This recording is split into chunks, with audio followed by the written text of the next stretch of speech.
నమస్తే, welcome to our channel. నేను మీ శాలిని. గత వైసీపీ హయాంలో జరిగిన లిక్కర్ స్కామ్ సంబంధించి ఎవరెవరైతే నిందితులు ఉన్నారో వాళ్ళు మధ్య ముడుపులతో ఆస్తులు కొనిపెట్టుకున్నారు. కానీ ఇప్పుడు ఆస్తులన్నీ కూడా ఈడీ ఎంటర్ అయ్యి వాసుదేవరెడ్డి ఆస్తులు మొత్తం ఈడీ ఎంటర్ అయిన తర్వాత జప్తు చేసింది ఆస్తులు.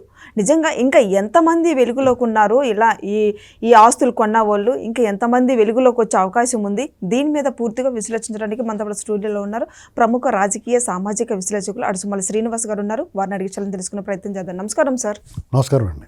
సార్, లిక్కర్ స్కామ్ సంబంధించి ఎవరైతే ఆ ముడుపులతో ఎక్కడెక్కడ ఆస్తులు కొన్నారో వాళ్ళు ఇప్పుడు ఈడీ ఎంటర్ అయ్యి జప్తు చేసింది ఆస్తులు కూడా. ముఖ్యంగా ఇందులో ముఖ్య పాత్ర వాసుదేవరెడ్డిదని వస్తుంది. దీని మీద మీ స్పందన ఏంటి సార్? ఇప్పుడు ముఖ్య పాత్ర వాసుదేవరెడ్డిది కాదండి, దీన్ని అంతా నడిపించినోడు జగన్మోహన్ రెడ్డి.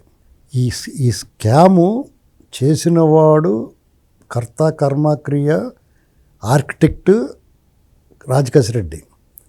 అతనికి సబార్డినేట్ సపోర్టర్ అతను వాసుదేవరెడ్డి అన్నవాడు. అక్కడి నుంచి తెచ్చుకుని ఎన్నాటిలో ప్లాన్ చేశారు వీళ్ళని.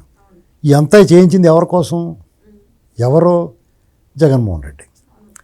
వీళ్ళందరూ ఆస్తులు ఈడీ జప్తు చేసింది. ఇప్పుడు అది కొంచెం సీరియస్ మ్యాటరే. ఈడీ జప్తు వరకు వెళ్ళిందంటే నేననేది ఏంటంటే 400 కోట్లు 300 కోట్లు జప్తు చేసి చేతులు దులుపుకోకూడదు. ఇది 3000 కోట్ల తాలూకు వాల్యూమ్ అని వాళ్ళు చెప్పారు. చేతులు మారినాయి అని. 3000 కోట్లకి సరిపడే రికార్డు వాల్యూ 3000 కోట్లు ఉంటే బయట 20-30 కోట్లు ఉంటుంది. ఇందులో ఎవడైతే అక్యూజ్డ్ ఉన్నాడో వాళ్ళందరితో కూడా కట్టుబట్టలు తప్ప మిగతాదంతా కూడా హ్యాండ్ ఓవర్ చేసుకోవాలి.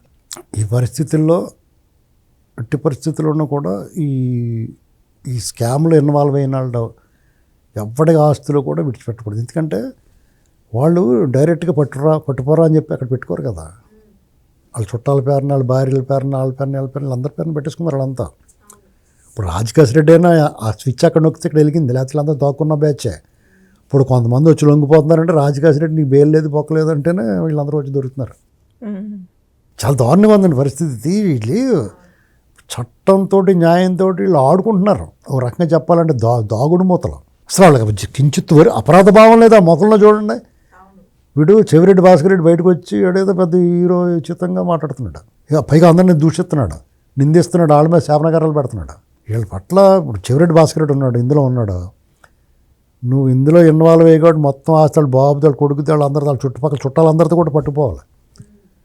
ఆ చుట్టాలు వెళ్ళి దొప్పుతారు, ఇదేట్రా బాబు నీ గురించి మాది కూడా పోయిందని చెప్పి దొప్పుతారని పట్టుకుని. అవును, ఆ పని చేప్పుడు చూడండి. మీకు ఎవడన్నా అప్పించడంగా వాడు ఏం చేస్తాడంటే మీ ఇంటి పక్కలకి వచ్చి అడుగుతూ ఉంటాడు అత్మానుని, ఓరు బాబోయ్ ఈ గొడవ పడలేక వాళ్ళు ముందు ఆ రకమైన హెరాస్మెంట్ ఉండాలి. కఠినంగా వ్యవహరించడం అంటే అది.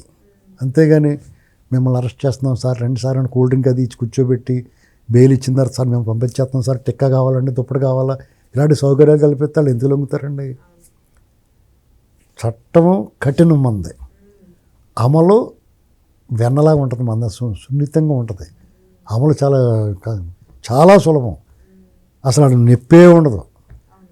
ఈ నొప్పి అది ఎవరికి ఉంటుంది? ఏమీ లేనివాడు రోడ్డు మీద తిరిగి వాళ్ళు ఉంటారు కదా, పాపం వాళ్ళకు ఉంటుంది. బాగా పరపతి ఉండి డబ్బు ఉండి ఇలాంటి వాదాలు వెలగబెట్టిన వాళ్ళు ఉంటారు కదా, వాళ్ళకి హాయిగా ఉంటుంది, వాళ్ళ పని సుఖం. ఇది గమనించుకోవాలండి మనం. ఎందుకంటే ఈడీ అయినా వాళ్ళ మీద కూడా అనుమానం వచ్చేలా చేశారు. ఇప్పుడు ఆ ఈడీ తీసుకునే యాక్షన్స్కి వీళ్ళు ఏమంటారంటే ఢిల్లీలో ఏమైంది అంటున్నారు. ఢిల్లీలో మళ్ళీ కాగేశారు. ఇప్పుడు ఆ కోర్టు ఇచ్చిన తీర్పుని సవాల్ చేస్తా మళ్ళీ వాళ్ళందరినీ విచారణకు పిలిచారు. ఇంకో కోర్టు ఇంకో ఆదేశాలు ఇచ్చింది. కాబట్టి మీరు వెంటనే ఇల్లు అలగ్గానే పండగ అనుకోకూడదు. ఏదైనా ఇటువంటి వెసులుబాటు వస్తే మీతో వాళ్ళు పోలికే లేదు. మీరు రాబరర్స్ మీరు డైరెక్ట్ దొబ్బేశారు. అది కేవలం పాలసీ మ్యాటర్ మీద వెళ్ళిరండి. మీరు డైరెక్ట్గా ఇన్వాల్వ్ అయి ఉన్నారు. ఆ దొంగతనాల్లో మీరు చేయటి తీసేసుకున్నారు.